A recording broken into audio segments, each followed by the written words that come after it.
Welcome back to Sleepy History. Tonight, we're traveling further back than usual. Before kingdoms, before written records, before the first cities stood. A time when every day revolved around one question: how to find food and how to survive it. This isn't the story of feasts or fireside meals. It's the story of roots dug from frost, of meat dried by smoke, of mistakes that cost lives. So settle in. Let the room go quiet. Let the fire crackle low in the background, and gently close your eyes as we begin.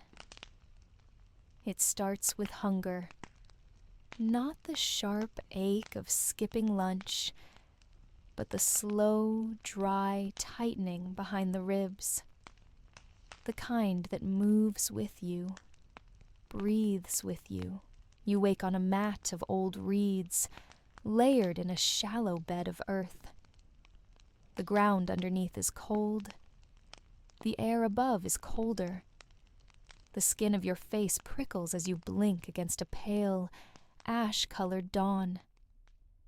You reach for the fur that covers your shoulders. It's damp again. The inside smells of smoke, of sweat, and of the wet animal it once belonged to. There is no roof above you, just a dome of branches and hide, bent and tied, leaking in places where the wind always finds. Your breath rises slowly and disappears. The fire in the pit beside you is gone. It left behind a memory of warmth and a ring of blackened stones. You sit up slowly. Your spine pops. Your legs resist. Every muscle remembers yesterday and the day before. Around you, the others are quiet. One shifts inside their blanket of stitched skins. Another coughs. Somewhere, a stone clicks against another. Flint on flint. A spark. A small hope. No one speaks yet. Voices are saved for later, when there's something to say. Breakfast is not a thing here. Not in the way you remember it. There is no bread, no fire-roasted grains, no bowl waiting. If there is food, it is from yesterday. If not, there will be searching. You dig through a leather pouch near your mat. A few shriveled berries. A strip of dried meat, nearly white with salt. You chew slowly. The meat cracks between your teeth. The berries taste of old bark and forgotten sun. You do not complain. This is food. This is luck. Water is kept in a skin flask, tied at the entrance. It smells faintly of ash, of river, of something that died near the riverbank last moon. You drink it anyway. There is no boiling here, only trust, or resignation. You rise. The ground is soft in places, hard in others. Mud clings to your heel as you walk past the others and step outside. The light is gray. The trees are tall and still. Mist moves low, wrapping around roots and rocks, like it's searching for something. You begin the day. The first task is always food. If the fire is alive, it needs fuel. If there is no food left, someone must go find it. Today, that someone is you. You carry a basket woven from bark, a small blade of stone tied to your side, a slingshot with only one smooth stone left in the pouch. There are no weapons beyond that. Not today. You head east, toward the low hill where mushrooms sometimes grow, toward the thickets where birds sometimes nest. You know the spots where roots grow under soft soil, where bees sometimes leave behind wax, where the old deer trail still shows under leaves. But finding food is not simple. Some roots are poison, some mushrooms bring fever, some leaves numb the tongue and stop the breath. You remember the boy who ate the wrong thing. He turned blue. He shook. He died before nightfall. His name is not said anymore. His spot near the fire was never claimed again. You move carefully. Each step is a guess. Each plant, a question. The forest is quiet today. That can mean luck or danger. You crouch near a hollow and dig with your fingers. The soil is damp. It sticks under your nails. You find something pale and bulb-shaped. You smell it. It smells like dirt. That is a good sign. You place it in the basket. You do not think of flavor. You think of whether it will kill you and whether it will kill you slowly. You move slowly, not just to stay quiet, but to stay aware. The forest shifts when it wants to. Paths disappear. Stones move. Shadows look different than they did a moment before. You have walked this way many times, but nothing ever looks the same. A bird calls once, then silence, then again. That is a signal or a warning. You do not know which. Your basket grows heavier. A handful of roots, 3 mushrooms you think are safe. A cluster of bitter berries. They are too small to matter, but they are still food. Maybe. You do not eat as you gather. That is a rule. A quiet one, taught without words. Wait until the fire is made. Wait until someone else tries it first. Wait to see who gets sick. You pass a fallen tree, split and rotting. The center is soft. You reach in carefully, pull out a handful of crawling things, pale, legged, some still moving. You place them in a small pouch.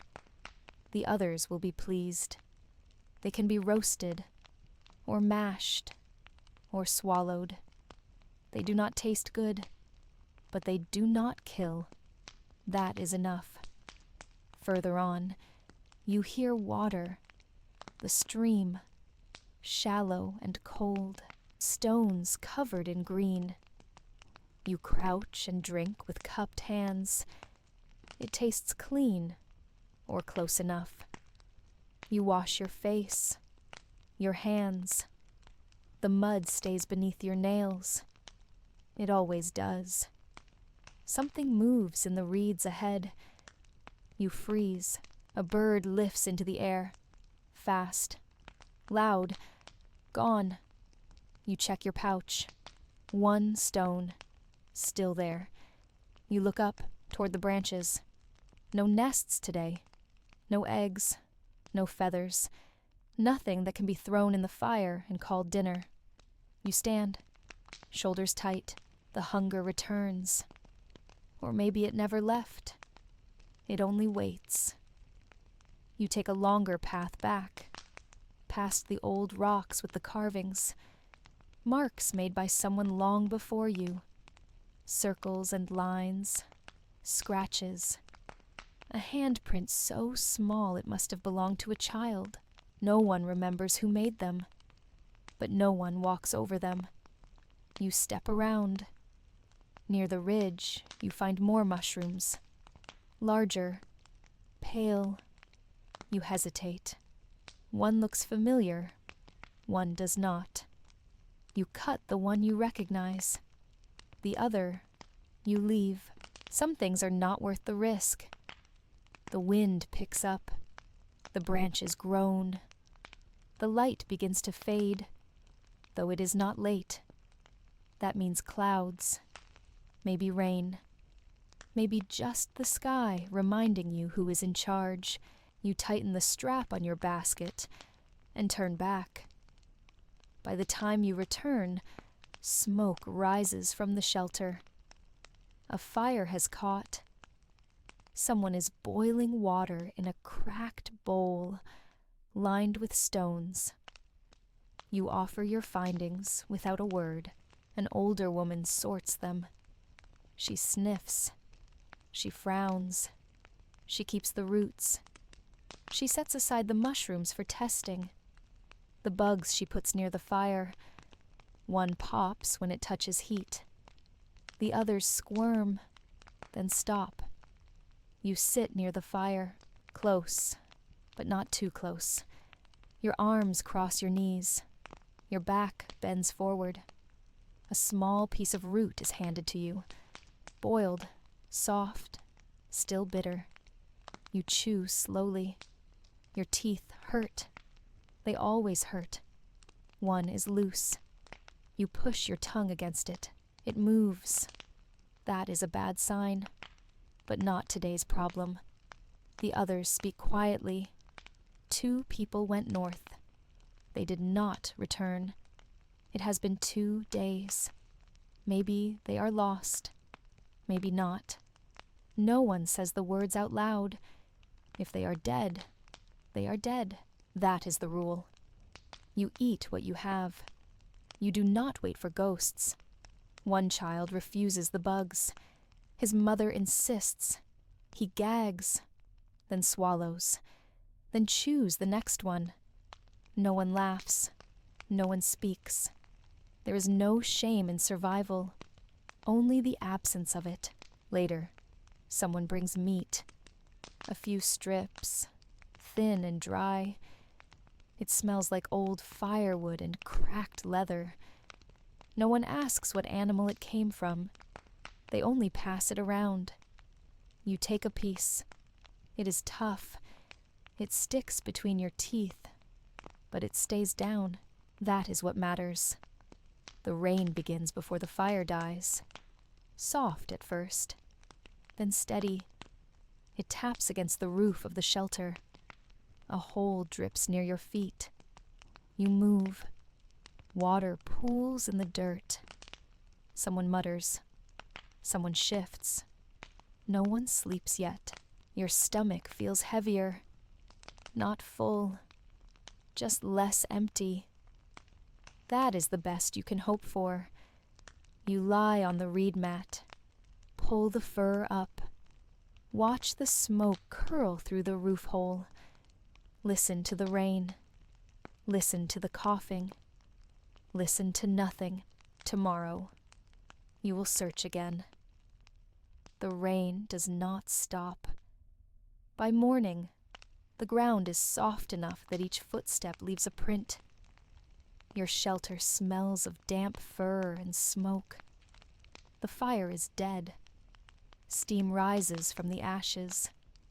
You sit up slowly. Your neck is stiff. Your right shoulder throbs. You slept on it wrong. Or maybe it is just the cold finding new places to live. Outside, the forest is quieter than usual. Rain does that. It muffles sound. The birds do not call. The branches do not sway. The wind has gone elsewhere. You step outside and stretch your back until it pops. The mist clings low, heavy against the dirt. Your feet sink slightly. The water seeps in through the thin soles of your wraps. You do not flinch. Someone is already at the fire pit. He pokes at wet branches. They hiss but do not catch. You nod to him. He nods back. That is enough. Words are too sharp this early. There is no food ready. There never is. A few leftover scraps from last night sit on a flat stone near the ash. You take one. Chew slowly. It tastes like smoke and muscle, and the dull memory of hunger. It is enough for now.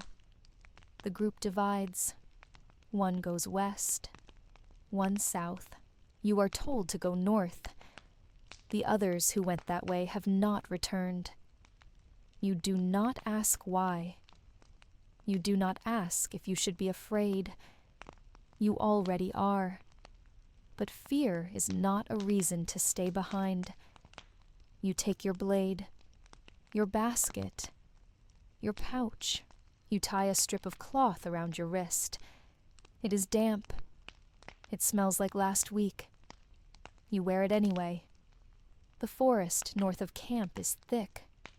The trees grow closer together. The ground slopes upward. The air grows colder. You pass stones marked with charcoal. Not recent. Faded. Still legible. You follow them. Not because they lead somewhere good, just because they lead somewhere. You find a trap. One of the old ones. A loop of vine tied to a bent branch. It is sprung, but empty. The bait is gone. The snare is torn.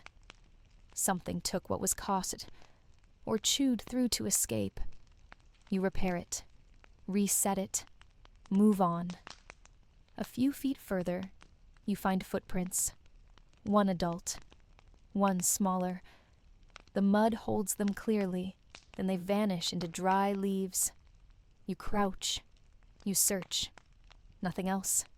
No blood. No drag marks. No broken branches. Just absence. You keep walking. A squirrel darts across your path. You freeze. You lift the sling. You aim. You miss. The stone hits bark and falls. The squirrel disappears into the leaves. You do not curse. You only sigh. You do not have another stone. You pick one up from the ground. It is too light. You keep it anyway. Further on, you find mushrooms, white with gray caps. You leave them. You do not trust them. You find a patch of bitter root. You dig slowly. The dirt is sticky. Your fingers are numb. One root, then another. You clean them with your sleeve. They are small, but they are something. You rest near a fallen tree. You sit on the trunk. Your knees ache. Your hands tremble. You breathe in through your nose. The air smells like wet bark and cold moss. You chew on a strip of old meat from your pouch. It is tougher now. The rain has made it leathery. You chew anyway. A noise behind you. A branch shifting. You turn slowly. A deer. Young. Alone. Thin. It stares at you. You stare back. Neither of you moves. Then it blinks. Steps back. Disappears into the brush. You do not follow. You would not catch it. And you do not want to run. The light fades early. Rain clouds. Thick and low. The wind returns. You begin to walk back. Slowly. Carefully. Your boots squish in the mud.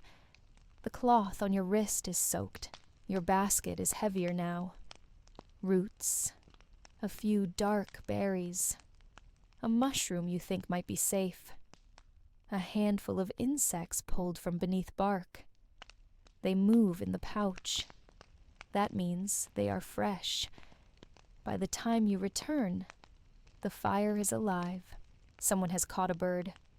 Small. Singed. Barely enough for one.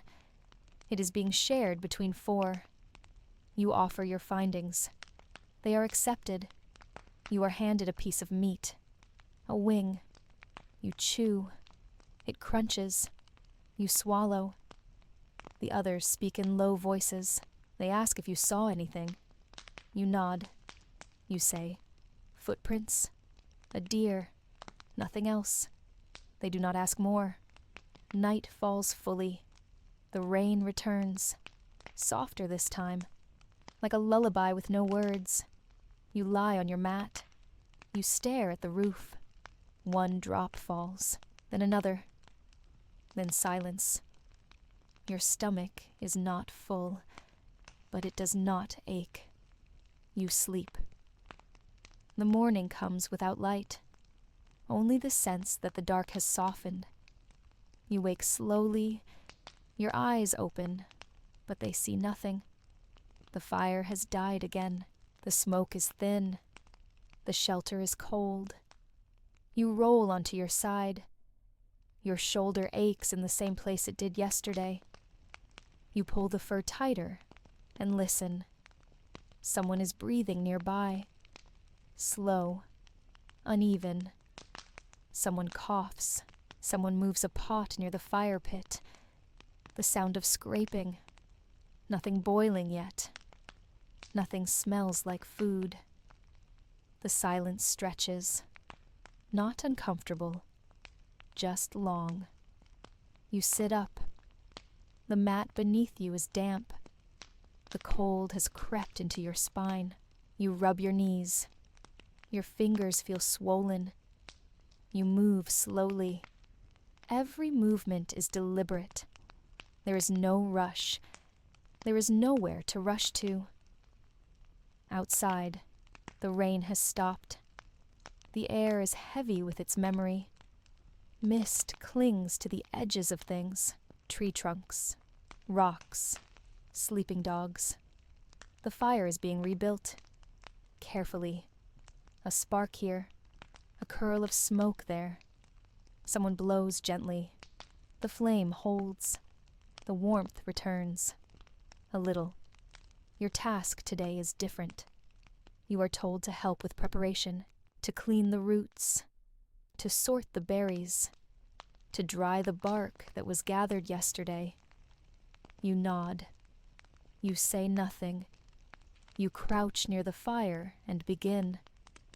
The roots are muddy.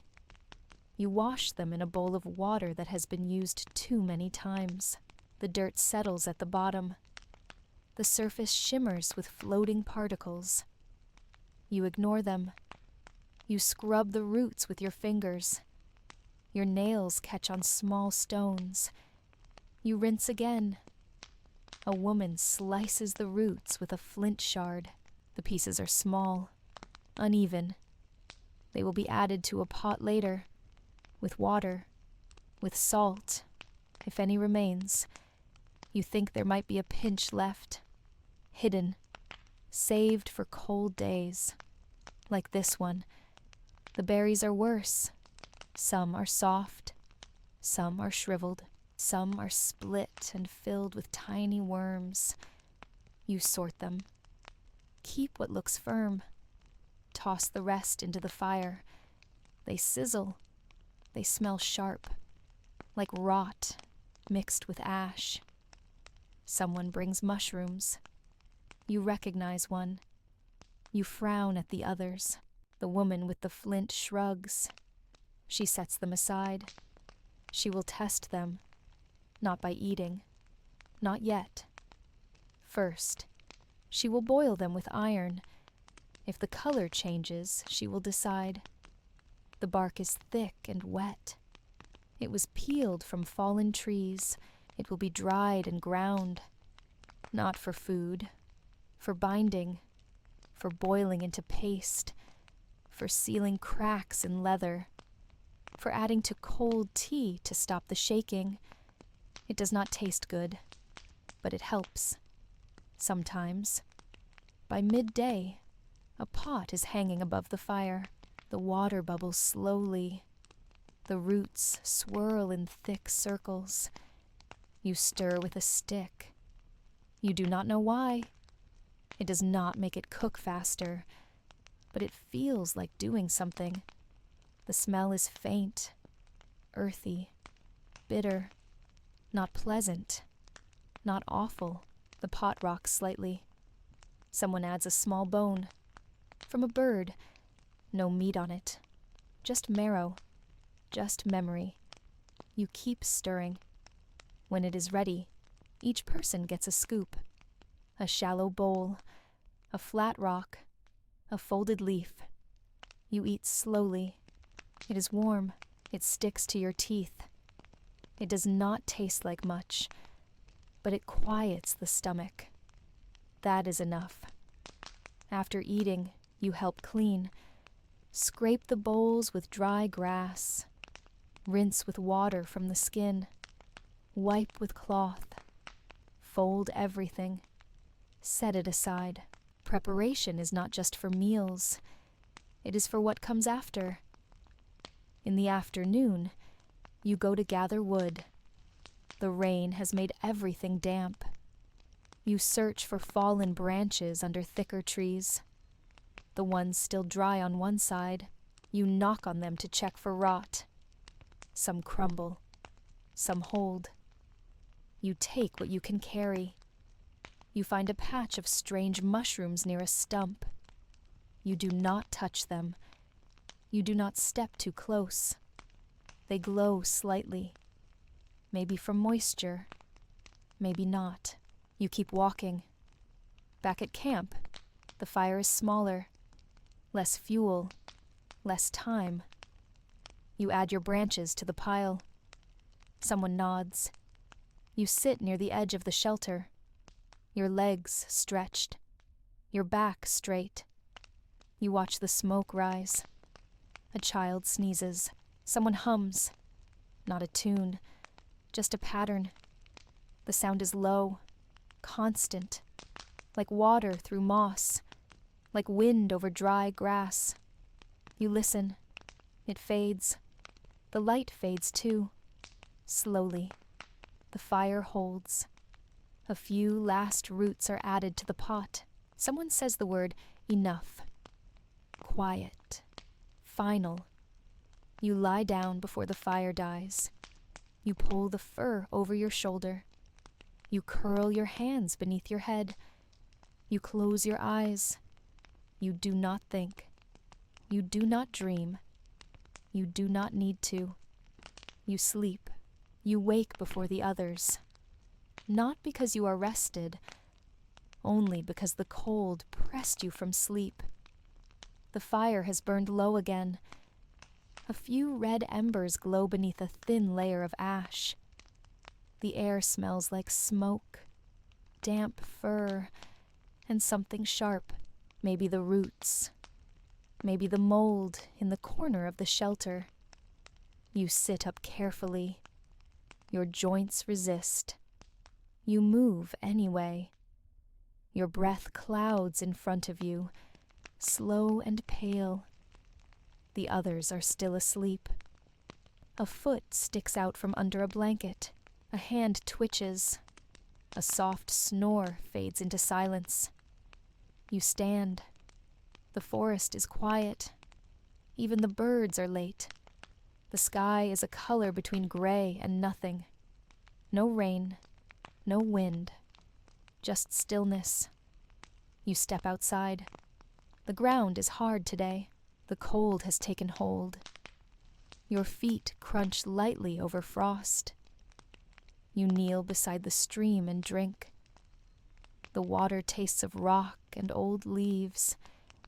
It numbs your teeth. You rinse your face. The cold stings. You do not flinch. You were not told what to do today. So you decide for yourself. You choose the east trail, the one that bends through the pine grove, the one with no recent tracks. It is not the safest path, but it is familiar enough. You carry the same basket, the same stone blade, the same sling, the same strip of cloth tied around your wrist. You tie it tighter. The chill cuts deeper now. Every step sends a tremor into your knees. The trees are darker this way. Tall, close together. The bark is dry and cracking. The needles crunch underfoot. You step carefully, slowly. A squirrel watches you from a branch, then disappears. You do not try to follow. You kneel near a stump and dig with your fingers. The earth is stiff, but not frozen. You find one root, then another, thin, twisted. One has a worm curled around it. You flick it away.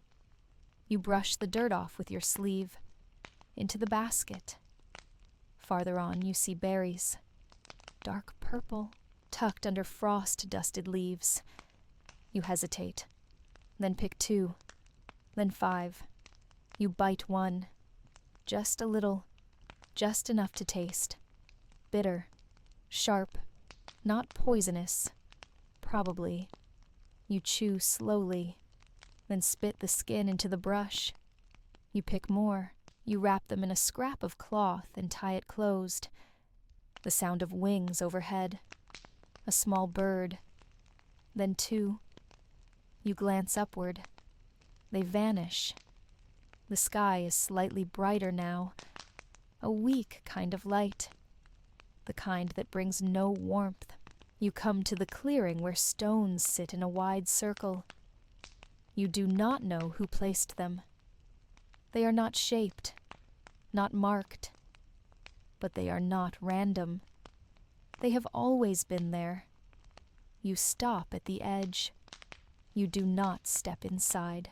Instead, you crouch and rest. You eat another strip of dried meat from your pouch. It is hard. You chew until your jaw aches, then swallow. You stay there for a while, listening. Watching. Nothing moves. Not the trees. Not the stones. Not the mist. You begin to feel the cold again. Deep in your hands. In your chest. You rise. On the way back, you follow a different line. The ground slopes gently. You find a tree with bark peeled back in long strips. You remember doing that weeks ago. The mark is still there. Beneath it, you see beetles. Small, shiny. You collect them. Closer to camp, you find a dead animal. A rabbit. Frozen. Its legs stiff. Its eyes dull. You kneel beside it. You press 2 fingers to its ribs. No heat. You lift it carefully. Check its stomach. No wounds, no blood, no foam at the mouth. You do not see rot. You do not smell poison. You place it gently in your basket. By the time you return, the others are waking. Smoke rises again. A woman squats beside the fire, stirring something in a pot. You do not ask what. You set down your findings.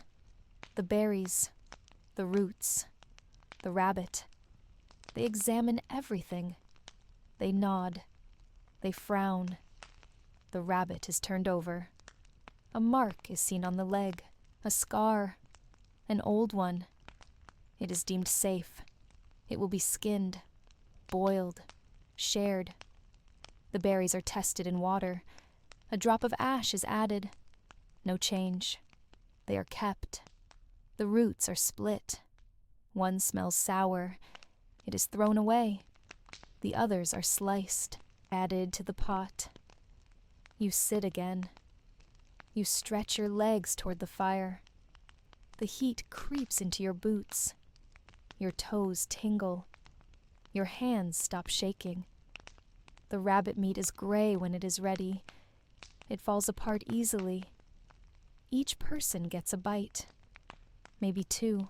It tastes like fat and smoke and winter. No one speaks. You chew. You swallow. You wait. Outside, the light fades again. Another day has passed. You cannot remember if it is the 5th, the 6th, or the 10th since the first frost. It does not matter. You lie down. The fire still glows. You pull your fur tighter. You stare at the roof until your eyes close. You sleep. The fire is out again. You don't remember falling asleep, but now you are awake. The fur is damp at the edges. Your side aches where you lay too long in one position. The sky beyond the entrance is pale, not bright, just less dark than before. The shelter is quiet. Someone shifts in their sleep. Someone breathes through their mouth. A child whimpers once and is still. No voices yet. No movement. Just you, sitting up, rubbing your eyes, waiting for the stiffness to pass. You slip on your wraps and step outside. The earth crunches beneath your heel. The frost has returned. The trees are still. The stream nearby hums with a quiet you've stopped noticing. There's no task assigned, but no one needs to say what must be done. The pile of wood is low. The food pouch is almost empty. The air smells like smoke, but none rises. That is enough. You walk west, past the leaning tree where someone tied a feather weeks ago, past the broken stump shaped like a bent elbow. The path here is not worn, but known. You follow it. You look for kindling first. Dry branches, twigs, strips of bark still curled beneath leaning trunks. The cold has kept some dry. You test each piece, snap it once, listen for the crack. If it breaks clean, you keep it. If it bends, you drop it. You find a nest, empty, long abandoned, small feathers stuck to the sides. You take a few, not for warmth, for fire. They catch easily. You wrap them in bark and slip them into your pouch. A noise to your left. You freeze. A branch creaks. A bird lifts into the air. You exhale. Keep walking. Further on you spot tracks. Not deep, but fresh. Hoofed. Deer. Maybe a young one. It moved slowly. It might still be close. You crouch low and follow. The trail weaves through underbrush, over roots, past a shallow ditch filled with dead leaves. The air smells sharper here. You move quietly. The cold helps. Your steps leave no echo. You see it. The deer stands ahead, half covered by the low fog. It doesn't look at you. Its ribs show slightly through thin fur. It chews something from the ground. You take the sling from your side. You ready it. Your hand shakes. Your fingers ache. You do not throw. You watch instead. The deer lifts its head, looks past you, then turns and walks into the trees. You let it go. You walk back slowly, collecting more branches along the way. You find a fallen limb under a pine tree, still dry, covered in lichen. You break off as much as you can carry, tie it with cord, sling it over your back. You do not find berries. You do not find mushrooms. You find one patch of dried moss and keep it for the fire. By the time you return, someone has rekindled the flame. A pot sits near the edge. Something dark steams inside. You smell roots, maybe bark, maybe the remains of last night's broth, thickened with ash and thyme. You place the wood beside the stack. It is accepted. Someone nods. You sit. You hold your hands near the flame. The heat moves slowly into your fingers. It does not reach your bones, but it tries. A bowl is passed to you. A thin paste, brown, lumpy. You sip it. It coats your throat like wet clay. You swallow. You do not gag. That is a good sign. No one talks. A few look up. Most stare into the fire. One person coughs. Another rubs their eyes. A child whispers something to a doll. Made from twine, it does not answer. After eating, you rest. You sit against the shelter wall. Your back presses into the bark. Your eyes close, but you do not sleep. You listen. The forest groans once, then stops. A bird calls, then another, then silence again. Someone returns from the south trail. They carry something wrapped in hide. It is unwrapped slowly. A fish, half frozen, still whole. Everyone watches. No one moves. It is cleaned, quietly. The head tossed aside, the bones saved. The meat is boiled, nothing wasted. It feeds 6, barely. You get one strip. It flakes apart in your mouth. You chew once, then swallow. The pot is rinsed with hot water and stones. The bones are crushed and saved. The skin is stretched near the fire to dry. Someone marks the side of the shelter with charcoal. A line, a small circle, a habit passed down. No one explains what it means. The fire burns steady as the sky darkens again. No sunset, just the loss of light. One person adds more wood. Another adjusts the pot. You sit quietly, knees to chest, watching the flame bend and flicker.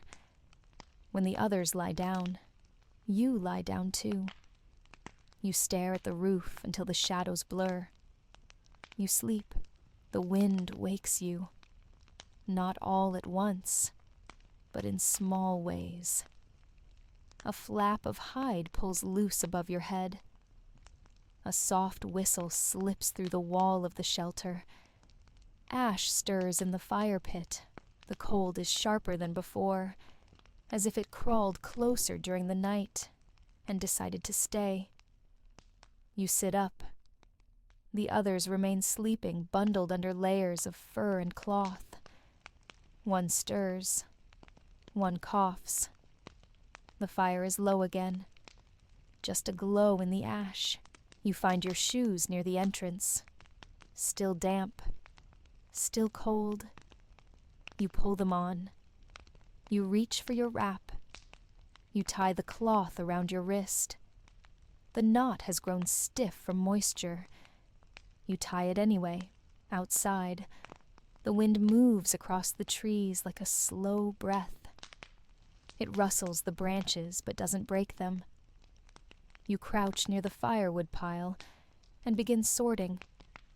Some pieces are too wet. Some are just right. You set them aside. One by one, you rebuild the fire in silence. No one helps. No one is expected to. This is how mornings begin.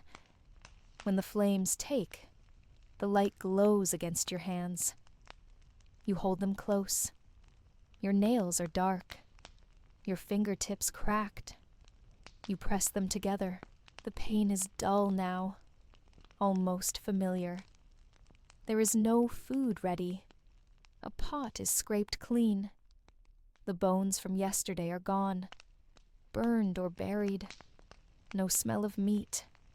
No talk of more. A few others rise. Someone begins stitching a tear in a sleeve. Someone sharpens a stick. Someone just stares into the fire. Today is not a hunting day. The animals have moved deeper into the forest. The elders said they would. You are told to search near the cliffs, not for prey, for anything. Bark, moss, seeds, even salt lines near dry stone. Anything useful, anything not yet claimed. You nod. You pack your blade, your basket, a pouch, a strip of smoked root to chew, the same wrap on your wrist. The cliffs are not far, but they rise fast. The path narrows. The ground slips beneath dry leaves. You move slowly. You test each step. The air here is different. Thinner, colder, but clearer. The trees give way to open stone. The wind moves faster across the face of the cliff, pulling at your clothes, tugging at your thoughts. You crouch beside a crack in the rock. Inside, old leaves and dry bark. You collect both. Further up, you find pale moss clinging to the shaded side. You scrape it gently. It peels away in long strips. At the top, there is no trail, just wide rock and scattered lichen. You see the valley far below, a dark line of trees, smoke rising faintly from camp. The forest stretches beyond sight. You do not look long. The wind pushes harder up here. You stay low. You find a crevice with traces of white near the edge. You touch it. Salt. Just a little. Crystals between the layers. You take what you can. Rub it into cloth. Fold it carefully. On the way down, you slip once. Your foot lands wrong. Your knee hits stone. You do not cry out. You wait. You breathe. You move again. At the base, near a tree, you see claw marks. Not fresh, but not old. Deep. Wide. 3 lines. You touch one. Your fingertip fits inside. You say nothing. You walk on. You return as the sun reaches its highest point, though you can't see it. The sky is the same pale gray it was this morning. The light only tells you time has passed. At camp, the fire is still burning. Someone has boiled bark. The pot smells of wood and bitterness. You place the moss beside the others. You set down the salt cloth. Eyes widen. That is rare. That is valuable. Someone nods. Someone smiles. You sit. A bowl is passed to you. Bark tea. Thick. Tastes like dirt and boiled rope. You drink it anyway. It warms your chest. Your stomach does not argue. No one speaks of the cliffs, or the claw marks, or the wind. Everyone knows. Everyone pretends not to. You press your palm to your sore knee. It is bruised, not broken. You will walk again tomorrow. Someone hums softly as they mend a torn strap. A child draws shapes in the ash with a stick. A figure, a sun, a bird. Then erases them with their hand. The flames rise a little higher. You shift closer. You watch. The sky begins to darken. The day ends without event. That is a good day. You lie down early. Your shoulders ache. Your knee pulses. You close your eyes. The wind moans once more through the trees. You sleep. The bruise on your knee is worse in the morning. It feels stiff when you bend it, warm under your skin. But you stand.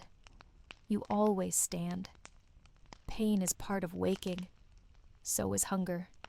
So is cold. These are constants. The fire is out. A thin trail of smoke rises from the ash, curling slowly toward the roof. Someone stirred it earlier. Someone tried to save it. They failed. You do not blame them. You sit near the pit and begin again. Bark shavings, twigs, dry moss from yesterday. You build a shape. You press your palm to your pouch. Feel for the flint. It is there. You strike. Sparks fall. Nothing catches.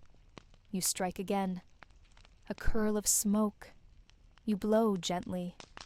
This time, it holds. Someone joins you. They add a stick. Then another. The fire grows. The warmth comes back. Not enough to chase the cold, but enough to remind you it can be chased. You do not expect food this morning. No one does. But someone brings a pot. Inside, water. Just that. It steams as it heats. A handful of crushed leaves are added. Bitter ones, not for flavor, for the stomach. You sip from a bowl. It tastes like boiled air, but it soothes your throat.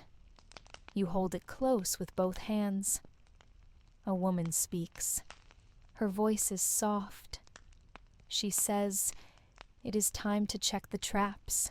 No one has done it since the last snowfall. Some may be broken. Some may hold bones. But some may not. You volunteer. Your knee protests. You ignore it. You follow the path south, through the thinnest part of the forest, where the trees grow crooked and the ground is soft with moss. The air smells sweeter here, like wet bark and fungus, like old water. The first trap is gone. Just a rope tied to a bent tree. The loop snapped, the branch still bent. Whatever was caught has taken the rest with it. You kneel. You reset the snare with new twine. You press your knee into the dirt. You wince. You keep going. The second trap holds a rabbit. Half gone. The back legs remain. The rest is missing. Torn, not cut. You collect what is left. You speak no words. You tie the remains into cloth. You clean the trap. Reset it. At the third trap, nothing. But prints nearby. Small ones. Light. Not enough to track. You add a leaf to the snare to hide it better.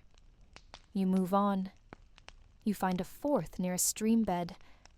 This one is different. Old. Made by someone else. Maybe weeks ago. Maybe months. A bone still hangs from the cord. Clean. White. You take it, not for food, for tools. You walk further than planned. The forest grows thicker. The sky grows darker. The clouds are heavier now. You smell snow. You turn back. Halfway home, you hear something. A snap. A shift. You freeze. You crouch. You wait. Nothing moves. No breath. No sound. You hold your own. Then, just a squirrel. It scampers away. You release your breath slowly. You laugh once. Quietly. Not with joy. Just relief. You return to camp. You offer what you found. The rabbit's remains are cooked without comment. The meat is shared. It is stringy. Tough. You chew until your jaw hurts. Then swallow. The bone you brought is passed to a man who carves hooks. He turns it in his hand. Nods. Places it in a pouch. No one asks how far you went. But they look at your knee when you sit. You press your hand to it again. You say it's fine. No one argues. The snow begins that evening. Slow flakes, wide and flat. They drift rather than fall. One lands on your sleeve. You watch it melt. Another lands in your hair. You do not brush it away. The shelter grows quieter. No one leaves. No one prepares for tomorrow. Not yet. The snow makes everyone slower, softer. The fire burns brighter now. Someone added more wood than usual. Maybe on purpose, maybe not. The flames dance higher. The light touches the walls, the roof, the tired faces. You sit close, knees to chest, chin resting on your arms. You watch the sparks rise. Someone hums again, a different tune. Slower, lower. It blends with the wind. A child sleeps beside the fire, curled in fur. Someone drapes another skin over their back. The child does not wake. You do not speak. You lie down later than usual. The cold has not eased, but you no longer notice it the same way. The fur is still damp at the corners. You fold it twice. You close your eyes. The snow falls. You sleep. The snow has thickened by morning. It lays heavy across the shelter roof, softening the edges of every surface. The forest looks smaller beneath it, as if pulled inward, muffled by the weight. The air smells different now. Cold, yes, but clean.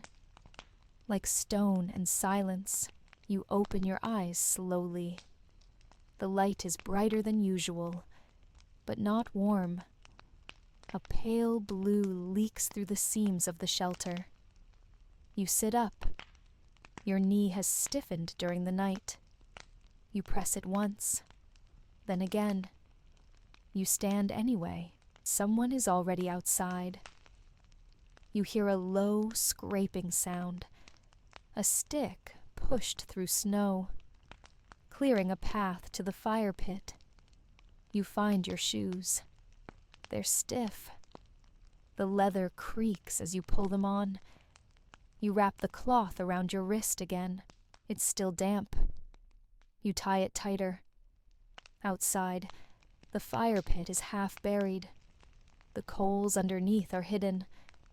A woman crouches beside it, pulling snow away with both hands. You help. She says nothing. Neither do you. The fire must come first. You pile bark and moss on top of the cleared spot. The woman strikes flint. Once, twice. A spark. A curl of smoke. It catches. The flame rises slowly, then steadies. The snow melts in a ring around it. Steam curls upward. The woman nods. She stands. You stay by the fire. Others emerge. One brushes snow from a blanket. Another carries a pot. A child stares at the sky. No one talks. There is nothing to say yet. You chew the last piece of dried meat from your pouch. It is hard, sour, but it fills the space in your stomach where pain was beginning. You chew slowly. You swallow. Today will be a still day. The snow decides that. Traps will be hidden. Trails covered. Game quiet. The world quiet. The woman with the pot adds water to it. Then bark. Then root pieces left from yesterday. Nothing new. Just what remained. The fire bubbles beneath it. The smell is faint, like boiled tree and thyme. You are told to fetch snow, clean snow, from high stones. You take a basket and climb the hill behind the camp. The trees are thinner here, the sky wider. You scoop snow into the basket carefully, only from the top, only where no animals passed. You pack it tight. Your hands burn from the cold. You do not stop. Back at camp, the snow is added to the pot. It melts quickly, thins the broth, makes it stretch. It tastes no different. You sit and sip your portion. Warm, bitter, thin, but it stays down. That is what matters. A child asks if the snow will last. No one answers. The fire pops. That is the only sound. After eating, you collect wood. Only what is dry. Only what is near. Snow sticks to the bark. You shake it off. You carry small bundles. Repeat. By midday, the sky is gray again. The blue has faded. The snow falls slower now. Finer. Like dust. You help mend a tear in the wall of the shelter. A gap where wind slips through. You press moss into the space. You bind it with wet bark. You tie it with cord. It holds. For now. A bird calls once. Then silence again. You look toward the sound. But there is no movement. Just trees. Just snow. The fire is kept alive all day. It must be. The cold presses harder now. It climbs into bones, into thoughts, into breath. Someone sharpens a blade with a flat stone. The scraping sound is slow, rhythmic. It blends with the crackle of the fire. The woman who boiled the broth adds a few more shavings of bark. She stirs without looking at it, as if by memory, as if the stirring is what makes it food. You speak once, to ask for thread. Your wrap has begun to fray. The edges curl. The knot slips. The thread is given. You stitch it closed. Badly. But it holds. Evening comes sooner than expected. The snow has not stopped. The forest fades behind it. The light grows dim. You lie down early, not from tiredness, but because there is nothing left to do, nothing more to gather, nothing more to fix. The fire will be watched by someone else tonight. You curl beneath the fur. The cold settles slowly around your legs. Your face is exposed. You tuck your chin. You close your eyes. The shelter creaks once. Snow shifts on the roof. The sound is soft, like something breathing. You sleep. The roof held. You wake in silence. The kind that follows heavy snowfall. The kind that seems to press against your ears, as if the world outside the shelter is wrapped in cloth. No cracking branches. No voices. No birds. You sit up slowly. Your breath clouds in the air. The fire has gone out. Again. Nothing smokes. Nothing glows. Just gray ash and a ring of blackened stones. Your hands are stiff. You rub them together. You touch your knee. It's better today. Not well, but better. You stretch your legs and wince. You stand. Outside, the sky is colorless. The trees look like bones. Every shape has been softened by snow. Every edge rounded. Footsteps disappear behind you as soon as you make them. You don't bother looking back. No one speaks. Not yet. One person clears snow from the entrance of the storage shelter. Another breaks ice from the rim of a water pot. A child is drawing lines in the snow with a stick. Circles. Then crossing them out. You gather wood again. Most of it is wet. You sort by feel. Dry bark is rougher, colder, lighter. You bring what you can. Someone has begun the fire again. The flames are small, slow to catch. The smoke climbs straight upward. The air is still, too still. You drink snowmelt warmed in a pot. It tastes like nothing, but it's warm. You hold the bowl close to your chest. The heat moves into your fingers. You drink all of it. No food this morning. Not yet. There is talk of walking to the old trail, South Ridge. The snow there melts first. Sometimes birds nest early in the stones. Sometimes roots thaw sooner beneath the moss. You are not chosen to go. Your knee needs another day. You don't argue. Instead, you are told to watch the traps again. The ones closer to camp. The ones set days ago and forgotten. You nod. You gather your blade, your pouch, a few dried berries. You tie the wrap tighter. You move carefully, slowly. The snow is deeper here. It swallows your ankles with each step. Your footprints vanish within minutes. You mark trees as you go. Small scratches in the bark. A habit. Not for safety, just for return. The first trap is buried. You dig with your hands. You find the rope. Frozen. Nothing inside. You reset it. Bare fingers. Numb fingers. You rub them together until you feel the sting. You move on. The second trap holds a bird. Small. Gray. Dead. Stiff. You pull it free. Wrap it in cloth. Place it in your pouch. It weighs nothing, but it means something. The third trap is gone. The branch snapped. The rope missing. You search nearby. You find a single feather. Nothing else. You leave the site untouched. You return slowly. The sky begins to shift. A pale warmth behind the clouds. Not sun, just light. At camp, the others have returned. Empty-handed. Nothing at the ridge.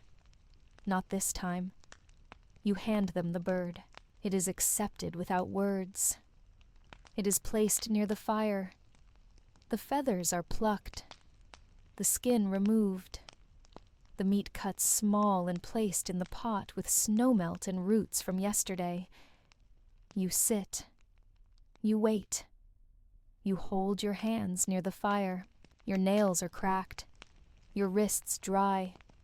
You do not scratch. When the bird is cooked, the pot is stirred for a long time. It bubbles quietly. The smell is soft. Feathers. Wood. Salt. Maybe. From a fingertip. Not a handful. Each person gets a portion. Small. A few pieces of root. One sliver of meat. You eat slowly. The warmth is more filling than the food. You sip until the bowl is empty. Then you lick the edge. Afterward, you mend your shoe. The stitching has come loose.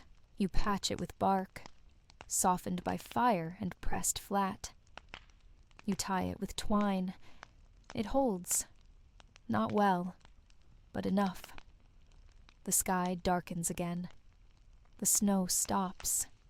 The air grows colder. Someone adds wood to the fire.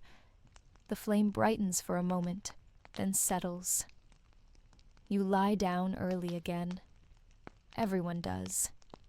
The cold makes the day shorter, the night longer. You wrap yourself in the fur. You curl into the same shape.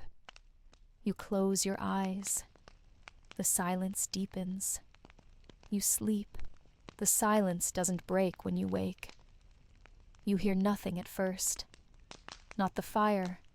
Not footsteps. Not the creak of wood. Just your breath and the faint scratch of fur shifting beneath your shoulder. You blink. The shelter is still dark. Someone moves near the entrance. A silhouette only. They're brushing snow from the roof. Slow, careful motions. One push at a time. You sit up. The air is heavy with cold.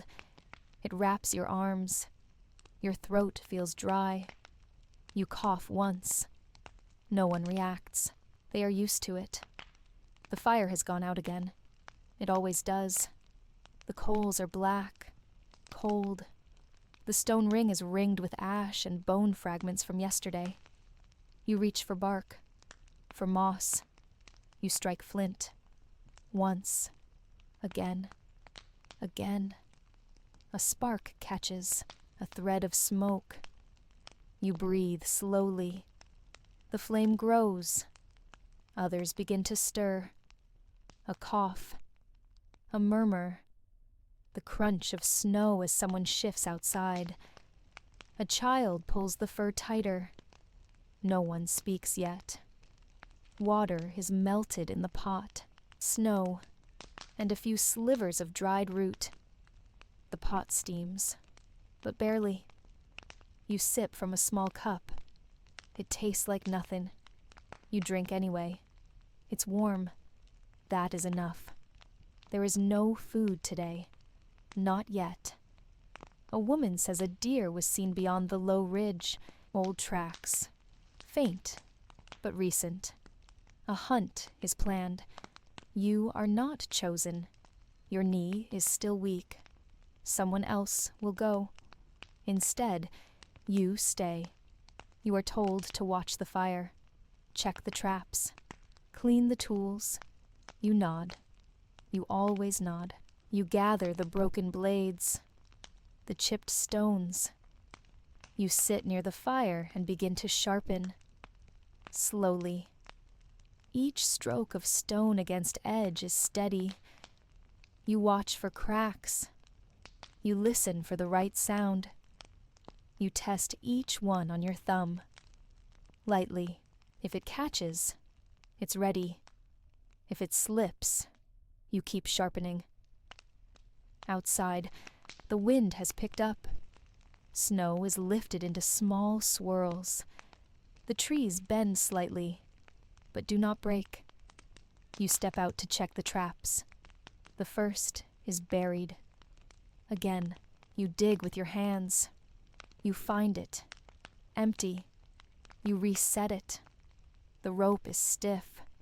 The loop hard to pull. The second trap holds a squirrel. Thin. Starved looking, but intact. You take it. You thank the forest. You do not speak the words aloud, just in your mind. The third trap is broken. Something pulled hard, snapped the branch, left a tuft of fur, not squirrel, not rabbit, something larger. You leave it alone. You return to camp with the squirrel wrapped in hide. You hand it over. It is cleaned in silence. The meat placed in a pot with a little bark, a little root. No salt this time. You sit near the fire again. The flame is low. You feed it small sticks, then twigs, then a dry log. It takes. It grows. The squirrel is cooked slowly. The smell rises. Not strong, just enough to remind you of hunger. You eat a small portion, half a leg, some broth. It slides down your throat like ash, but it fills you. A little. The others eat too. No one complains. No one thanks. It is simply what must happen. After the meal, you mend a cord, then two. You sharpen a bone into a hook. You tie feathers onto a shaft for an arrow, even if no bow is used today. Someone sings, softly. No words, just hums, just notes. It echoes through the shelter like smoke. The sun does not show, but the light fades. You know the day is ending. The hunters return. One carries a leg, another carries nothing. A third limps. A scratch across his cheek. A torn sleeve. They say it ran. Into the woods. Too fast. Too strong. One arrow hit. That was all. The leg is enough for 5. maybe 6. It is saved for morning. Tonight, there is broth, left over, warmed again. You lie down with your back to the fire. The warmth touches your neck. Your fingers curl beneath the fur. You listen. Outside, the wind moans between trees. You sleep. The fire was tended through the night.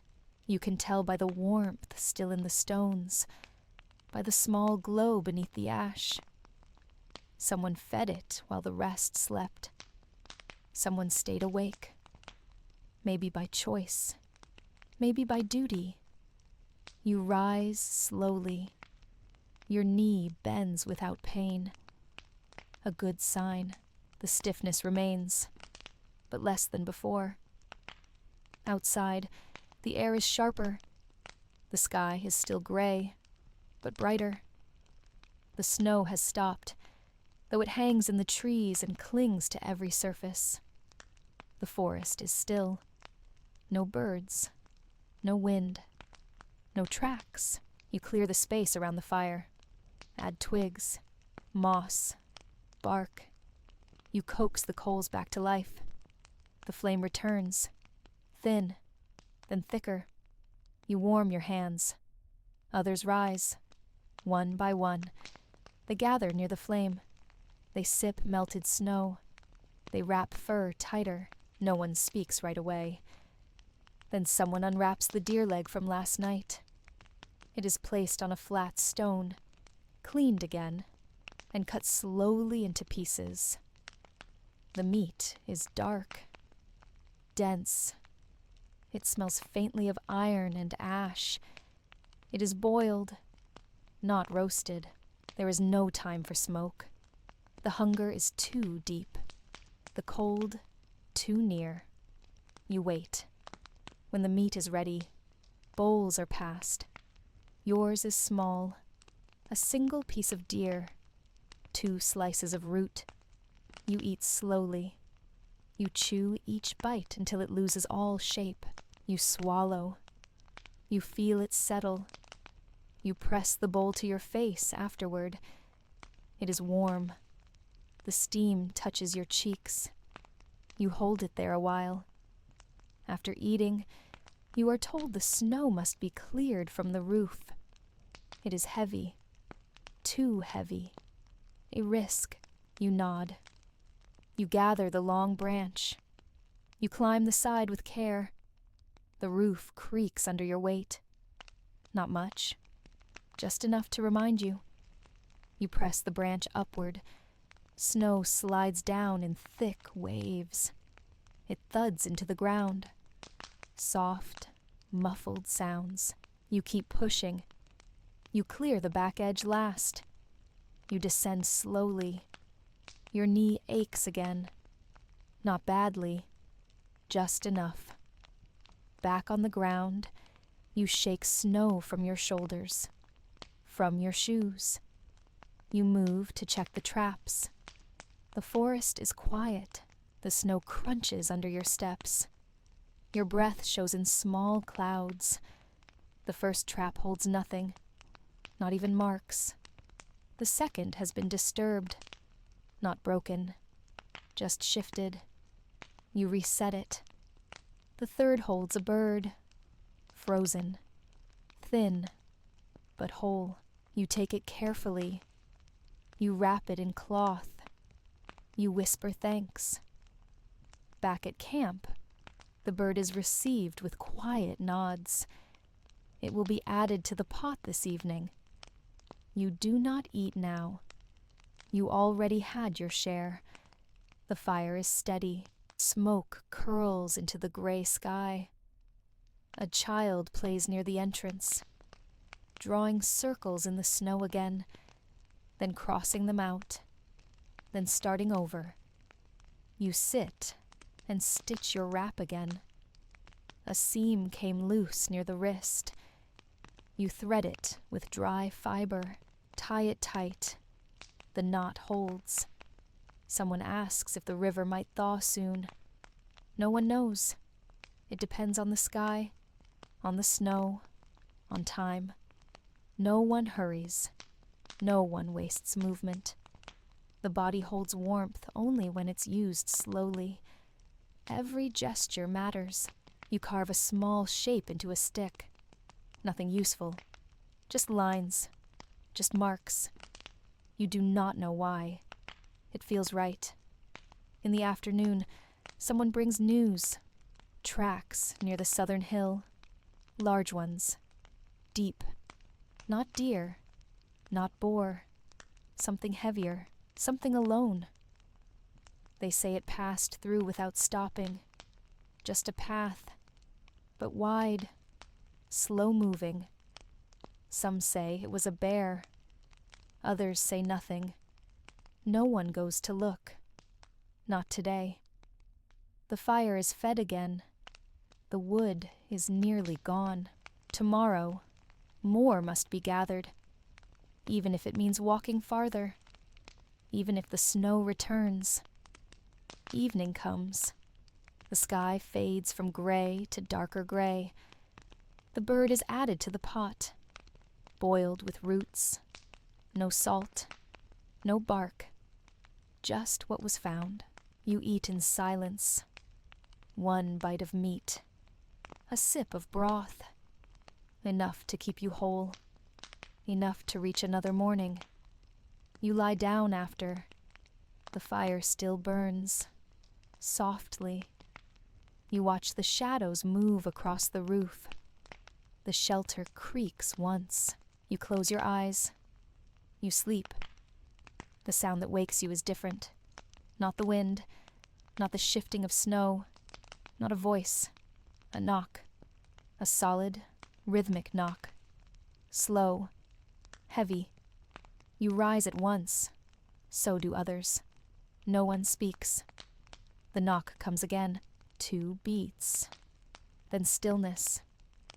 Someone moves to the shelter entrance. They lift the hide flap. A man stands outside. Alone. His face is covered in frost. His coat is stiff. His eyes are tired. He steps in without a word. A bundle is tied across his back. He sets it down near the fire and kneels. No one asks where he came from. Some know him. Some remember. He left before the snow. Weeks ago. Maybe more. Gone to follow the river. Gone to find food. Or people. He unwraps the bundle slowly. Inside are roots. Small. Dry. A few berries. A strip of hide. And meat. Dried. Wrapped in leaves. Enough to share. It is passed around. 1 piece each. Chewed slowly. Gratefully. No one rushes. No one thanks aloud. He eats last. He watches the fire. He does not speak for a long time. When he does, he says the river is still frozen. The path west is gone. Trees fell. Ice broke. But further east, the land rises. The snow is thinner there. More animals. More bark. More light. He says he came back to tell them. To lead them. When the time is right. Not now. Not yet. The snow is still too deep. But soon. The others listen. Then nod. Some return to tasks. Some remain sitting. You sit too. The fire burns low. A child adds a stick. The man watches them, then smiles. You are asked to fetch wood. You go. The forest feels different today. Not warmer, but less heavy. You find broken branches near the trail. Dry ones, stripped by wind. You carry them back in 2 trips. Your arms ache. Your feet are wet. The man helps you unload. He thanks you. Quietly, you nod. Later, he shows how to bind bark for burning, how to press sap into the cuts on your fingers, how to shape stone with less waste. You watch. You try, you fail, you try again. The day is full, not fast, but full. No traps are checked today. No one leaves far. The camp feels tighter now, more whole. The roots he brought are boiled, some are soft, some are bitter. All are eaten. The hide is stretched near the fire. It will dry overnight, then be cut, for wraps, for shoes, for cords. You help scrape it clean. The smell is sharp. You do not mind. The sky begins to dim. The fire grows taller. The new wood burns well, bright, hot. The shelter feels warmer than before. Someone hums, a song from long ago. The man hums along. He knows it. You eat the last of your portion. A root, half a berry, a sip of broth, then the bowl is empty. You sit beside the man. He shows you how to tie knots in frozen cord. You copy him. He corrects your fingers once, then lets you finish. He says little, just enough. The wind returns after dark. It brushes the shelter walls, but the roof holds. The snow does not fall inside. You lie down. The fire is strong. The air is warmer. The man sleeps near the entrance, wrapped in a thick fur. His breath is steady. You listen to it. You sleep. The morning begins with quiet movement. Someone rises first, adds bark to the coals, breathes until flame returns. Another stirs the pot with melted snow left from last night. A third checks the hide stretched by the fire. It is dry, stiff, but ready. You wake slowly. You stretch your arms, then your legs. The stiffness is duller now, not gone, but fading. Your knee bends without pain. Outside, the snow glows faintly. The sky is still pale, but clearer. The light seeps between the trees. The air smells like ash and clean bark. The man from yesterday is already outside. He kneels near the fire pit, carving a shape into wood. A long curve, a flat back, a small notch at the end. He looks up as you step out. He nods. You nod back. He hands you a strip of hide, asks you to pull. You do. It resists, then stretches. It will be a cord, maybe for a bow, maybe for something else. You do not ask. The others are already busy. One carries stones from the river path. Another gathers moss to line the floor. A child smooths ash over the cold spot near the wall. There is no meal yet, just water warmed in the pot. You drink. It helps. It wakes the body. Later, a woman finds dried berries beneath a fallen log. They are shriveled, bitter, but still good. She passes them around. 3 for each person. You chew slowly. The man speaks again. He says if the snow stays light, they will move east, not all at once. Just a few. To scout. To mark the way. He asks who will go. One raises a hand, then another. You think about it, but your knee still speaks. Not now. The man sharpens his blade with slow, steady strokes. He checks the edge with his thumb, then starts again. You watch. You hand him a new stone when his wear's smooth. Later, you help patch the wall near the back. The wind finds it first. You press bark into the gaps. Tie it with thin cords. Cover it with moss. It holds. The fire is strong today. The wood burns clean. The air is warmer near it. Smoke curls upward in even lines. You prepare traps with another boy. He is younger, but quicker. He shows you a knot you didn't know. You nod. You try it. It works. You both place new traps near the southern trees. You mark the branches. You scatter ash near the path to cover your scent. It may help. It may not. But it feels right. On the way back, you see animal prints. Small ones, not rabbit, not squirrel. Something lighter. Bird? Fox? You do not know. You mention it to the man. He nods. He says to wait one more day before tracking. You eat again near sunset. The last of the dried meat he brought. Cut into pieces, boiled with bark and bitter root. It smells stronger today. The fire brings the scent into the air. You drink slowly. You chew. You swallow. Your stomach does not ache after. That is good. Someone laughs. Just once. Not loud. Not long. But real. It echoes in the shelter. The man smiles. That night, the wind returns. But it is softer now. It moves like breath instead of claws. You lie down. You wrap your arms around your chest.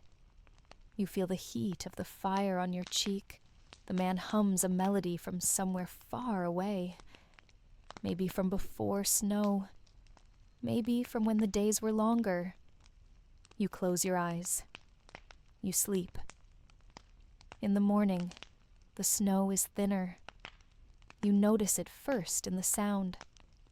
Footsteps are softer, lighter. The crunch is shallower.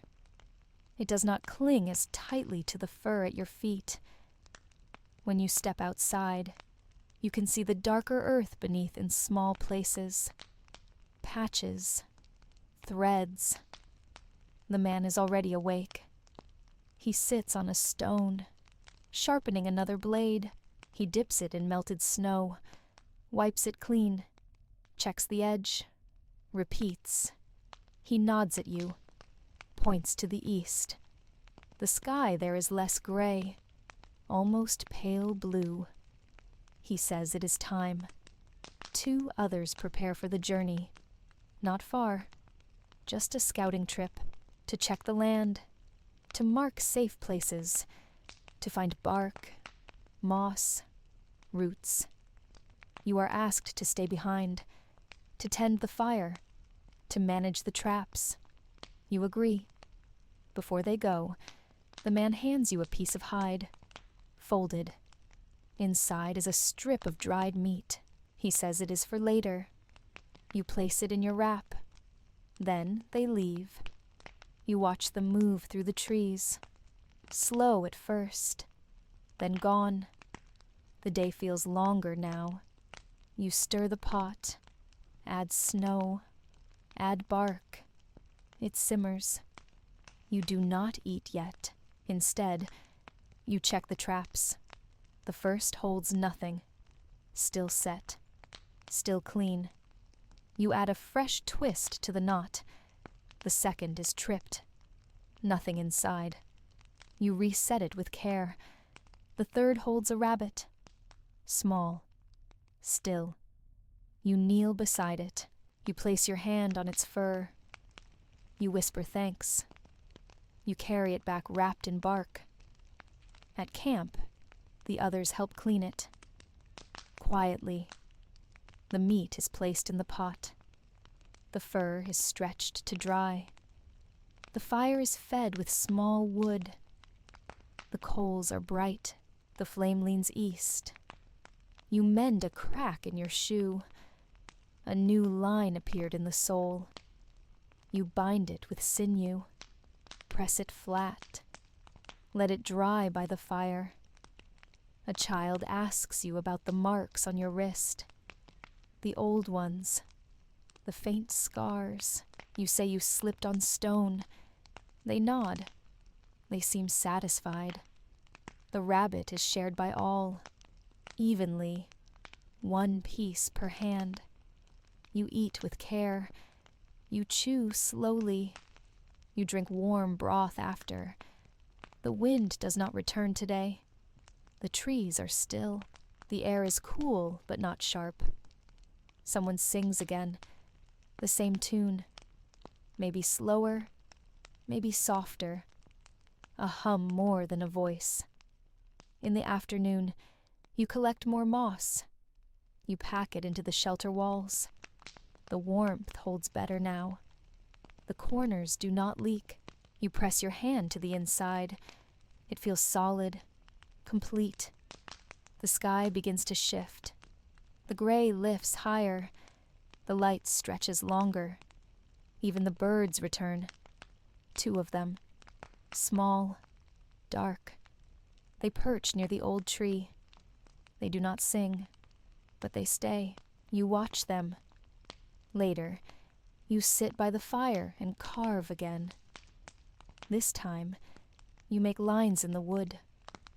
A shape that might be a path, or a tree, or nothing. You do not need to know. The fire crackles once. A small branch breaks in the flame. You rest your hands in your lap. You breathe through your nose. You feel tired, but not empty. You eat the strip of dried meat the man gave you. It is tough, salty, strong. You chew each piece until it softens, until it becomes warmth. As the sky darkens, you hear movement again. The 3 have returned. They bring news, and roots, and a bird caught along the path. A clean catch, its feathers smooth, its wings folded. They say the east path is better, the snow thinner, the land firmer. There are caves, trees, stones for shelter, water nearby, not frozen. They say there are tracks, not fresh, but old, signs that others passed, long ago. The bird is cleaned, placed in the pot with the remaining broth. The fire is fed again. You sit beside the man. He says you will go soon, all of you. 2 more nights, maybe 3. You nod. You lie down. The roof does not creak. The fire is low but steady. Outside, a single bird call breaks the silence, then nothing. You sleep. The next morning begins without cold, not warmth, not yet, but less cold. The air no longer stings the skin when you step outside. Your breath still shows, but it fades faster. The ground feels firmer, the snow softer. You notice puddles near the roots of the trees. Small ones, just enough to reflect light. They were not there yesterday. The man smiles when he sees them. He says the season is turning. The signs are always small at first. Inside the shelter, others prepare for movement. Wraps are tightened. Tools are checked. Cords are coiled and tied. Stones are sorted by weight and edge. The bird from last night is gone. Nothing wasted. The bones were crushed and boiled. The broth is thick. You drink it in small sips. It coats your throat, warms your stomach. The man hands you a strip of bark. He asks you to mark it. Each circle means 1 day. Each line means 1 fire. You carve with care. You make no mistakes. You gather what is left of the moss. Pack it into the sacks. It will be used at the next place. The new place. East. Others check the sky. The light is soft. The wind light. The signs are good. You are told tomorrow will be the day. The walk will begin early, long before the sun clears the trees. You nod. Today is for preparation. You go with another to gather sap. The trees are slow to give it, but some cuts yield thick, golden threads. You collect them in a clay bowl. You do not spill any. The sap will help coat the shoes, will help seal cracks in the cords, will burn if needed, will heal if smeared on cuts. You return to camp. The others are packing as well. The man is rolling the hide into a tight bundle. He ties it with a cord and places it on the edge of his sleeping space. A child gathers small bones from the fire pit. He places them into a sack. The bones will be carved later, for buttons, for needles, for tools. You check the traps one last time. The first holds a bird, small, thin, its wings tucked. You take it gently. The second is empty. The third is gone, taken. Rope snapped. A deep mark in the snow where something pulled and ran. You follow the path for a few steps. Then stop. You do not chase. You return with the bird. It is cleaned, cooked quickly, shared as always. After the meal, you sit by the fire and rub the sap into your wraps. The smell is sharp. Your fingers grow sticky. You wipe them on bark. The man sits beside you. He shows you how to tie the shoulder cord so it does not slip. He does it once, then again slower, then lets you try. You do. It holds. Outside, the sky dims earlier today. Clouds return. The wind moves gently between trees. The man says it is nothing. He says the weather will hold. You believe him. Inside the shelter, everyone prepares their place for the last night here. Some smooth the earth beneath the furs. Some tie bundles. Some hum. You carve one last mark into the piece of bark. It is a circle, not for a day, not for a fire, just a shape. You place it in your wrap. The man sharpens his blade once more.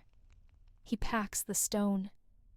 He looks at the fire, then looks at each person in turn. His eyes stop on you. He nods once. You nod back. You lie down.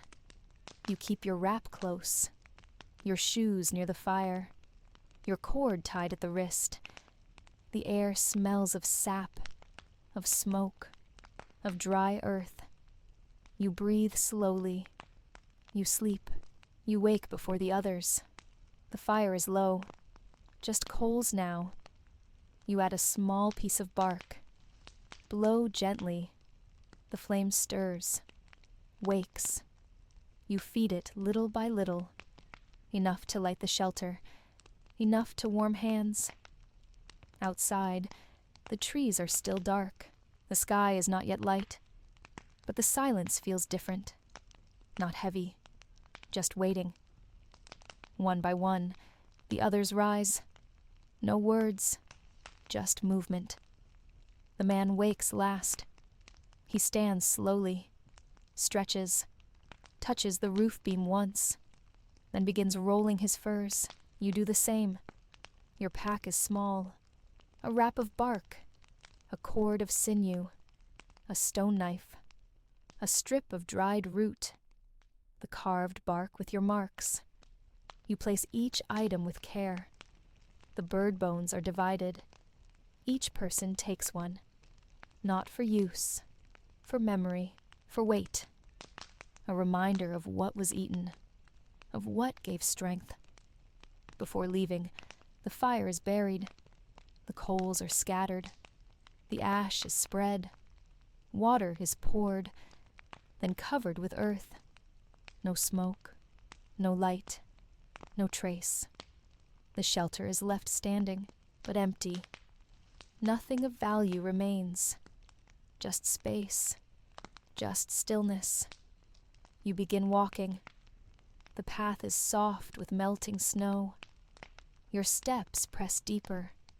The air is cold on your nose, but not sharp. The wind is steady. From the east, the group moves in silence. The man leads. He carries more weight than the others, but he moves with ease, as if he has walked this way before. You walk near the middle. Your knee is quiet today. Your breath is steady. Behind you, a child hums, a low sound, not a song, just rhythm, just presence. By midday, you reach the edge of the wide trees. Here, the forest opens. The snow is patchy. The ground is darker. More stone, more bark, fewer branches overhead. You stop for rest. No fire, just warmth from movement. You chew a piece of root. Sips snow melt from your hand. You sit on a stone. You press your back against a tree. You look up. The sky is pale blue now. Not gray. Not white. Blue. The man smiles when he sees it. He does not speak, but you see it in his eyes. You walk again. This time, the path slopes upward.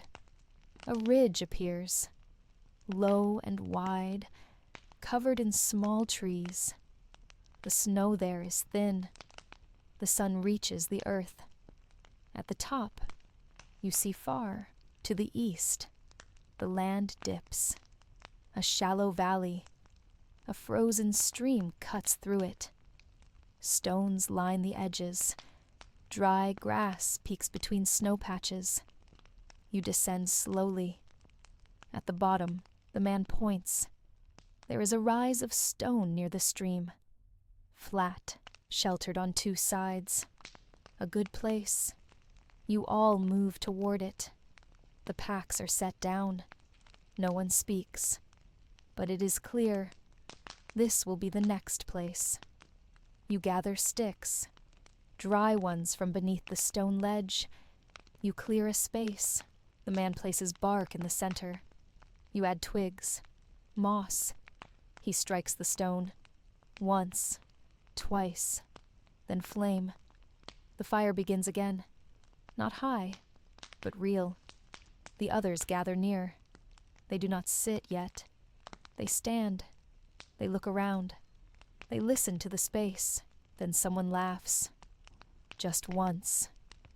The sound carries, then fades. You sit. You feel the warmth on your face. The stream nearby cracks faintly. A sound of ice loosening. The man begins shaping stones into a ring around the fire. He asks for help. You carry one at a time. The ring grows. You eat the last of your root. You do not feel hunger after. The fire grows steady. Smoke rises into the blue sky. You press your hands to your knees. You exhale through your nose. You do not think of the last place. Only this one. Only now. You sleep. You wake to birdsong. Not loud. Not near, but clear. It comes from the trees across the stream. Short notes, paused between breaths. No one speaks when they hear it. They simply listen. You sit near the new fire. The coals are still warm. A child adds bark. A woman leans in and breathes. The flame returns. The man is already walking. He steps along the edge of the stream, looking for stone, looking for sign. You watch him for a moment.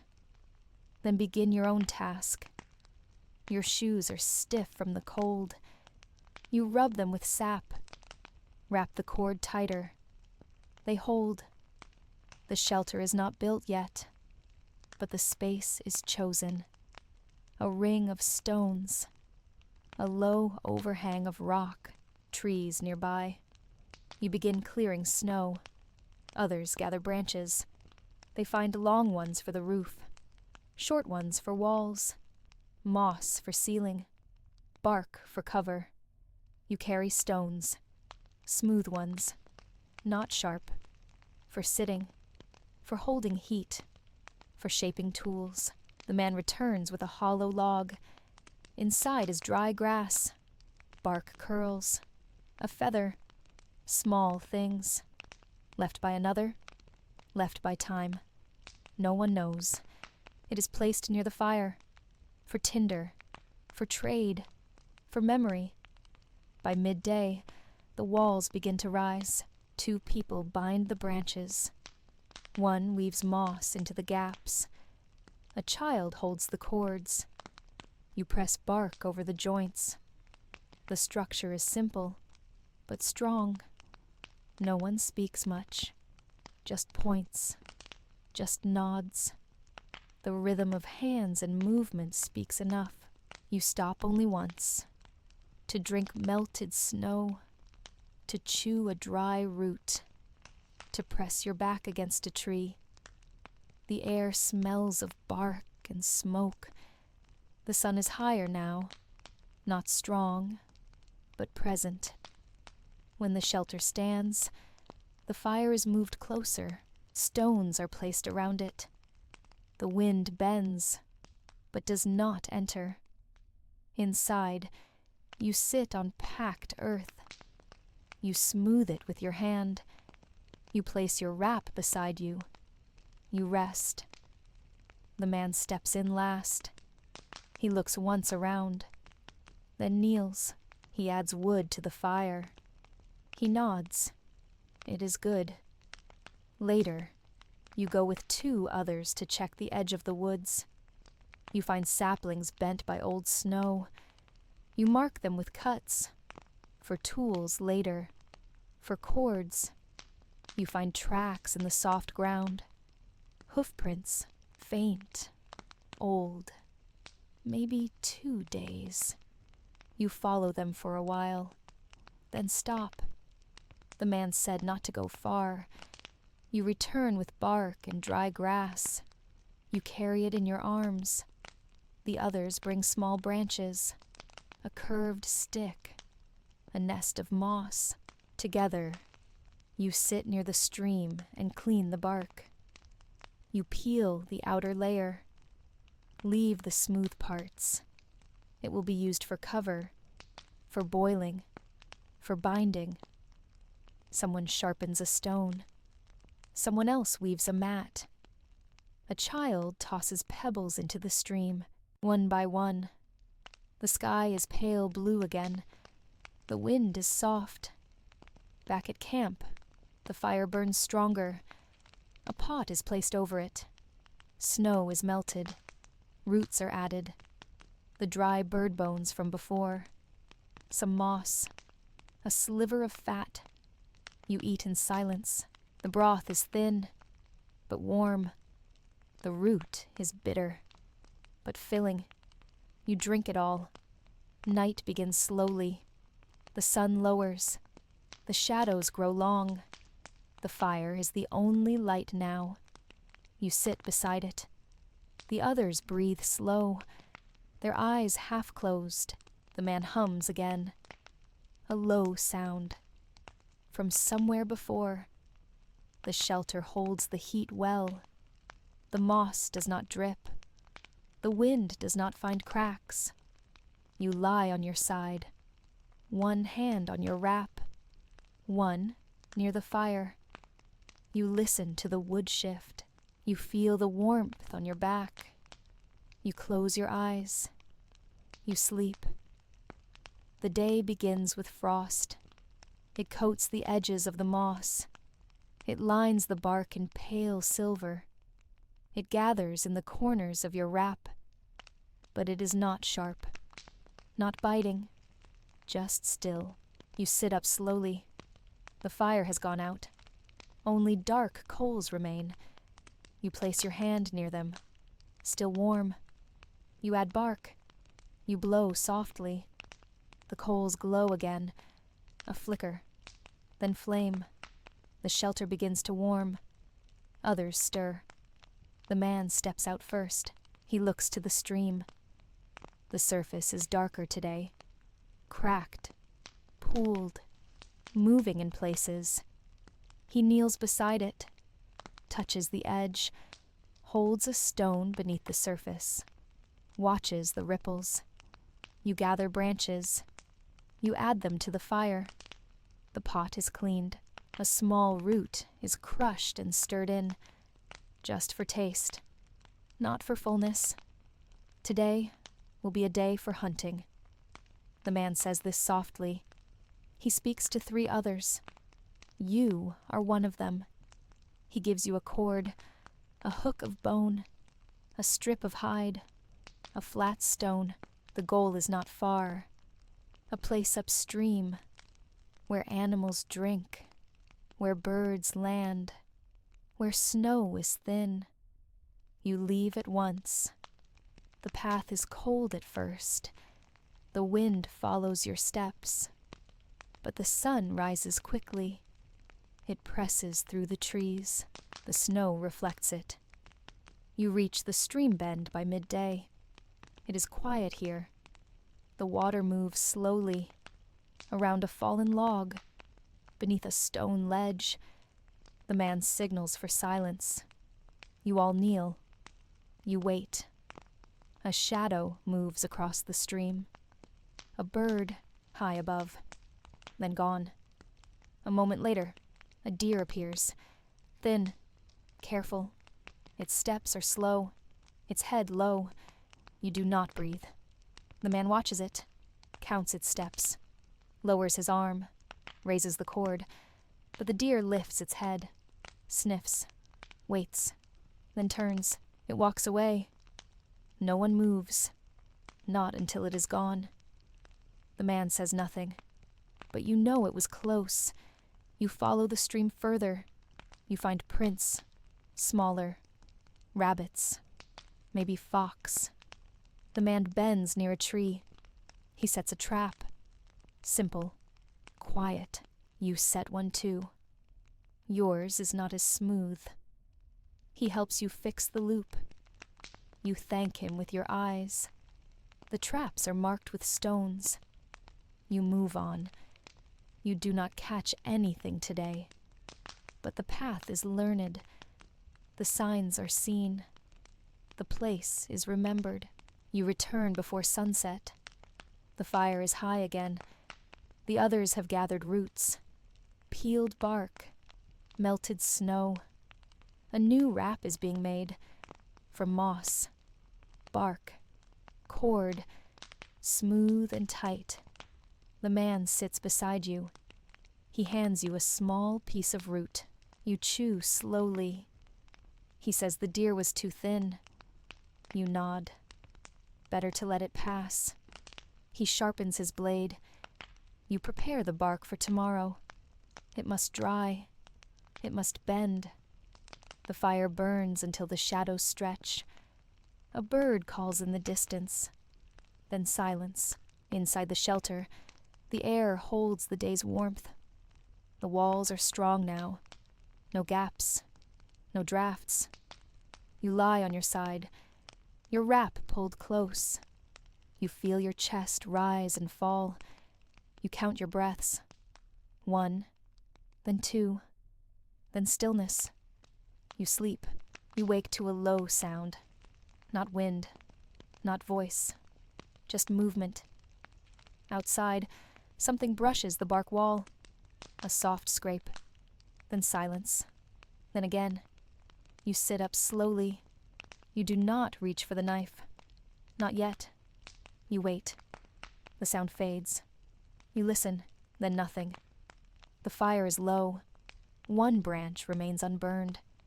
You push it deeper. The flame returns. You step outside. The sky is pale.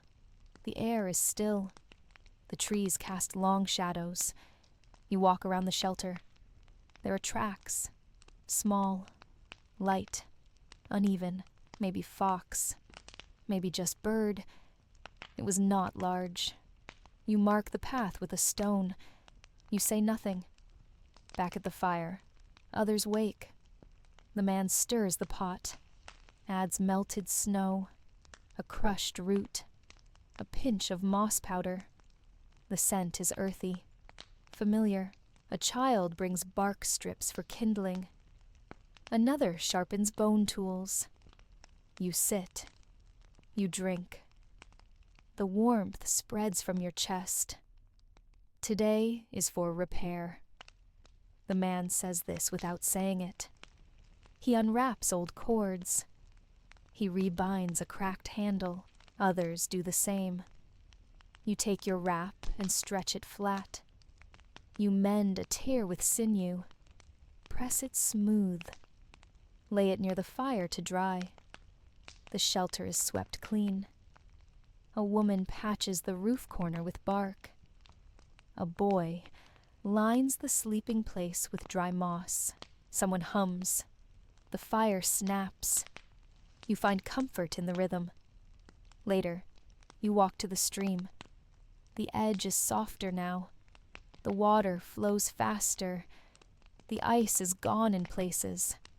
You crouch and cup water in your hands. It is cold, clear. You drink. A fish flashes beneath the surface. Too fast. But it is a sign. You return and tell the man. He nods once. He unwraps the bone hook. Not today, he says, but soon. The traps are checked. One is sprung. A small bird caught in the net. It is brought back with care.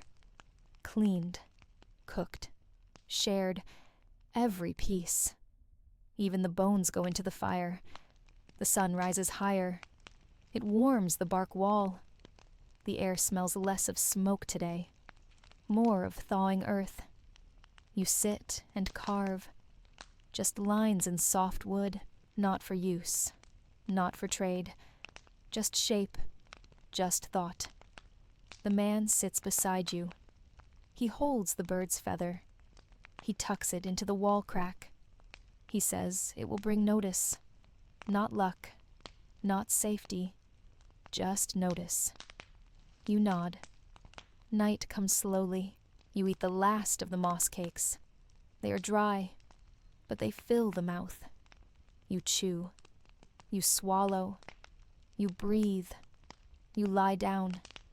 You keep one hand near the fire pit, one hand over your chest. The wind returns, but soft, not cold. The roof holds. The bark stays. The flame flickers. You close your eyes. You sleep. The light is different today. You notice it when you step outside. The shadows fall longer. The air is soft. There is no frost. The snow is gone from the stone near the fire. You kneel. Press your hand to the rock. It is cold, but not biting. The man watches the sky. He says only one word. Soon. No one asks what he means. They already know. The season has shifted. Not fully, but enough. You eat a piece of root soaked in broth. It is softer than before. You chew slowly. The man gives you the cord. He says it is time to try again. You walk toward the stream with another. The sun is low but not hidden. It reflects off the water. You crouch near the bend. You tie the cord to the hook. You press moss around the knot. You dip the line into the stream. You wait. You feel the current pull. Not strong, just steady. You do not catch anything, but you feel the line move once, then twice. You stay until your legs ache. Then stand. You leave the line tied, weighted. The stream will hold it. You walk back slowly. The path is dry in places. The earth shows through. The trees creak with soft movement. At camp, the fire is fed again. A child stirs the pot. The woman plats a cord from hair and bark. Strong, tight. It will be used for packs. You help gather stones from farther off. The old pile is low. You walk with two others. You carry flat stones in your wrap, rounded ones in your hands. You bring them back one at a time. By afternoon, the man has built a second ring. This one smaller, for boiling, for smoke. He adds green wood, a handful of wet moss. The smoke rises thick. He waves it around the shelter, for scent, for bugs, for memory. You do not ask. The sky is bright today. No clouds, no wind. You sit on a smooth rock and watch the treetops sway gently. Birds pass now and then. You count them. 3, then 2, then none. The man says the time is close for longer walks, to seek better food, to find old places, to listen. You nod. You spend the rest of the day checking every edge of the shelter. You press each wall, each join. You replace weak bark. You fill gaps with moss. The fire stays warm through it all. The food tonight is thicker. Old root, bird bone, bark powder. It fills your stomach. It makes you slow. You sit by the flame. You close your eyes, but stay upright. You listen to the night. You hear branches crack far off. Not close, not threatening, just alive. You feel safe. You feel steady. You lie on your back. You wrap your arms tight. The roof does not drip. The air smells of old fire. You sleep. The sun wakes you. Not the cold, not sound, just light. It presses through the cracks in the wall. Soft, pale. You blink and turn your head. You see the dust in the beam. The man is already outside. He stands by the stream, watching the water move. He does not speak when you join him. You crouch beside him. The line is still tied. The cord floats gently, the bone hook just beneath the surface. He pulls it in. Nothing caught, but the moss is disturbed. The hook is scratched. Something touched it. He nods once, then rewinds the line and stores it in bark. The stream is clearer today. You see pebbles on the bottom. You see movement of water around stones. You drink with your hands. It is cold. It stings your teeth. You return to camp. Today is for walking, not to leave, just to know. The man gives directions with a stick in the dirt. North, east, west. One stays. You go west. You carry no food, just a stone, a cord, a piece of bark. The trees grow closer here. The air is thick with sap. You hear birds, but do not see them. You step over logs. You check the earth for prints. There are none, but you see broken branches, scattered feathers. You mark the place with a circle of stones. Then walk on. You find a dry patch beneath a wide tree. You sit there and rest. You peel bark with your knife. Not deep, just enough to see the lines beneath. You place the piece into your wrap. You do not speak the whole time. When the sun reaches the middle of the sky, you return. The others return too. No one brings food. No one saw deer. but one saw a fox. One saw eggs in a high nest. One saw yellow grass pushing through snow. The man listens to each. He nods. He draws a new map in the dirt. He marks a cross where the eggs were. He marks a line where the deer were not. You eat before the light fades. A small mash of ground bark and water. Not rich, but warm. You chew slowly. You listen to the night sounds return. The shelter is tighter now. Every corner sealed. Every draft blocked. The fire burns low. No smoke. Just red light. You stretch your legs. You press your feet against the warm stone. You lie on your side, your back to the wall. You place your hand on the earth. You feel it hold you. The man whispers something across the fire. A sound. Maybe a name. Maybe not. You close your eyes. You sleep. You dream of rain. Not the cold kind. Not storms. Just warm drops on your shoulders. The sound of it on bark. The smell of wet stone. When you wake, it is dry. The air is warmer than before. You stretch your legs slowly. Your wrap has slipped down your arm. You pull it back. The fire is already lit. The man is sharpening a long piece of bone. The others are quiet. Today is not like other days. The man speaks softly. He says, "It is time to move again. Not far, but enough. The food is too thin here, the water too clear. No fish have come.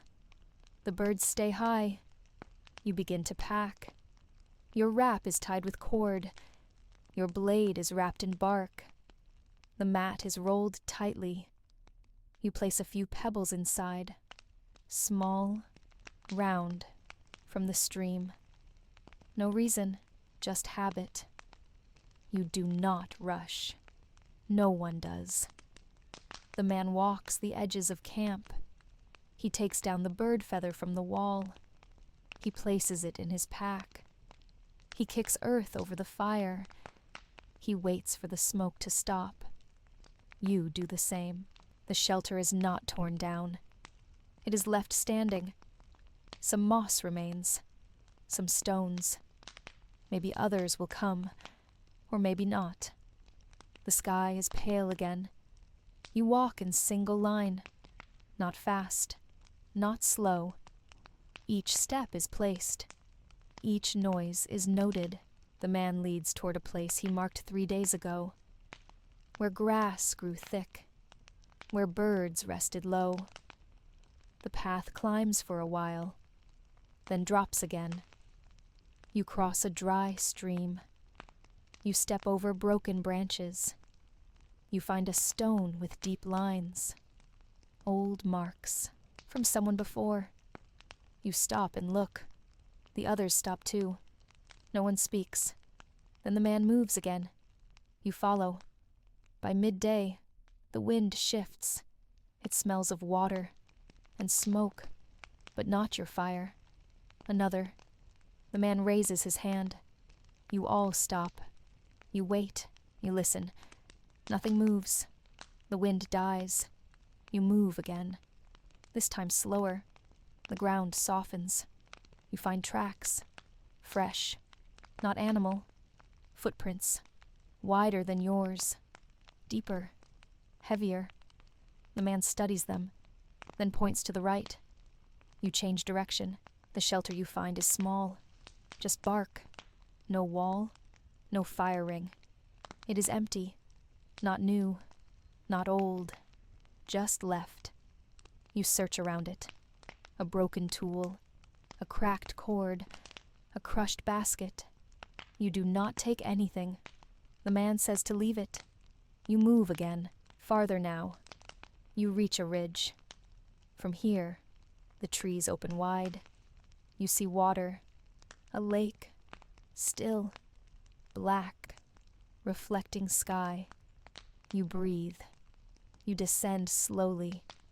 You find flat ground near the edge, not close to the water, but near enough, a place where the sun reaches, where wind does not press. The man places his wrap down. That means here. You begin again, gathering bark, building low walls, setting stone. You do not speak. You do not question. You just move. By night, the fire is built. The moss is laid. The water is boiled. You eat boiled bark, chew dry grass. Sleep comes slowly, but it comes. The new place is quiet. The lake does not move. Even the wind seems softer here. You step outside the shelter as the light begins. The sky is clear. The water reflects it like stone. The man is already awake. He is near the water's edge, crouched, holding a smooth rock. He sets it down and touches the surface with 2 fingers. Then he stands. You walk the edge together. No words, only steps. You see reeds along the shore, signs of fish. Small insects skip the surface.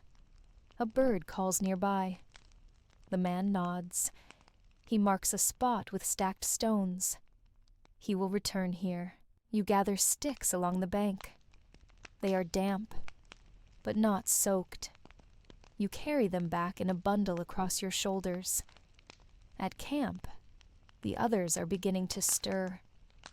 A woman sharpens bone near the fire. A child sorts dry bark into piles by size. Someone has found red berries. Only a few. They are placed in a shell. The man gives one to each person. You chew it slowly. It is tart, but clean. The lake holds its silence all day. Only birds touch it. No other people. No boats. No sounds. You build a new ring of stone. Larger. The man says smoke must rise higher here. There are trees, but they are thin. Less cover. So the fire must speak. Not loud, but clear. You sit and shape bark into cups. You weave grass into a mat. You bind the walls tighter. Each task is simple. Each one feels known.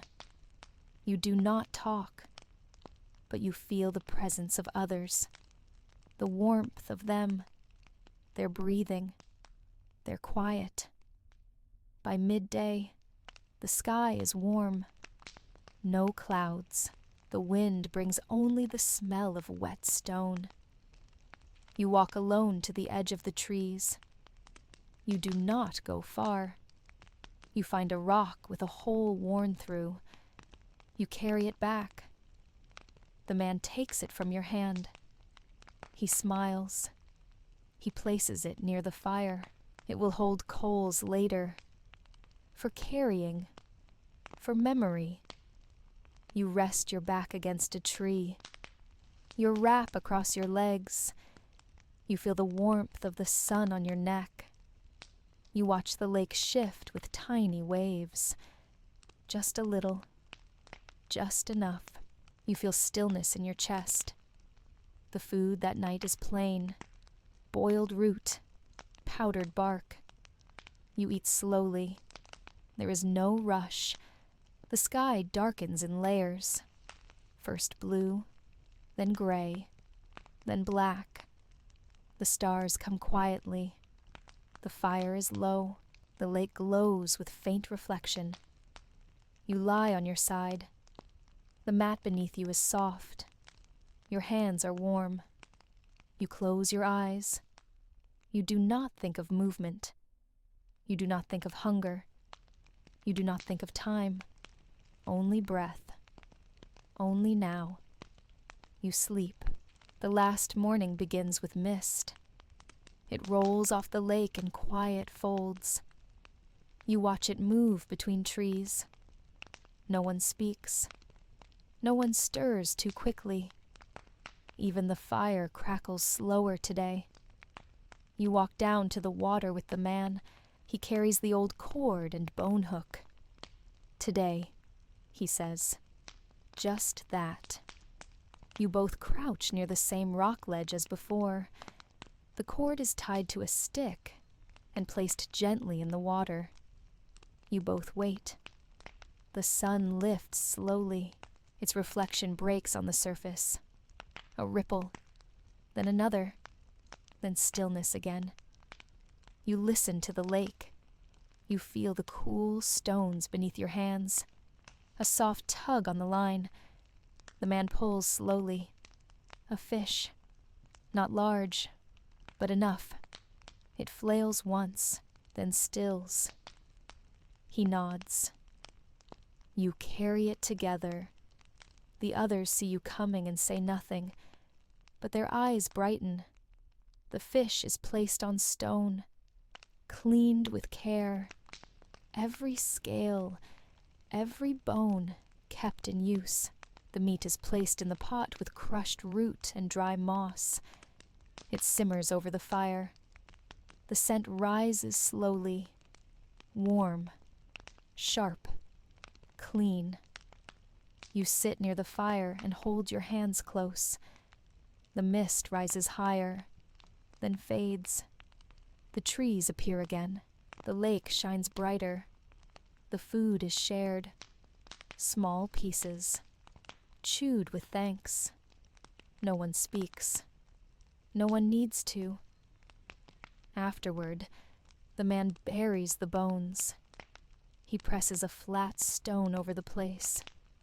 He smooths the earth with his palm. You gather dry bark for storage. Wraps are retied.